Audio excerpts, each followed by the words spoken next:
Today, we're diving into Stan Store, a platform that promises to be a game changer for creators looking to sell their products. But does it really deliver on that promise? Let's find out if it's worth your time and money. Stan Store is designed specifically for creators who want to set up a storefront to sell digital products, subscriptions, or even physical goods. The user interface is straightforward, making it relatively easy to navigate, which is a plus for those who may not be tech savvy. You can customize your store's appearance, manage products, and track sales, all in one place. One thing that stands out is the integration with various payment platforms, making transactions smooth for both sellers and buyers. However, the documentation on how to optimize your store for maximum visibility feels a bit lacking. While the platform caters well to creators, it seems there are limited options for advanced features that more seasoned sellers might expect.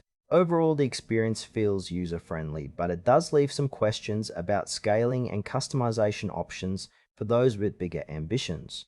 Now, let's talk about the pros and cons. On the positive side, Stan Store is incredibly user-friendly, which makes it a great choice for beginners. The ability to integrate with multiple payment options is also a big win, ensuring that you can cater to your audience effectively. On the flip side, there are some limitations.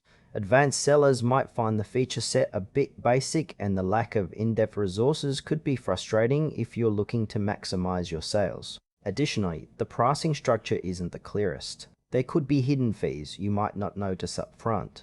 In terms of trust, while the platform seems reliable, I'd still recommend doing your research before fully committing, especially if you're planning to invest a lot of time and resources into it. In conclusion, Stan Store could be a solid option for new creators looking to dip their toes into selling online. However, if you're a more experienced seller or looking for advanced features, you might want to explore alternatives. It's worth a try, but just keep your expectations in check regarding scalability and support.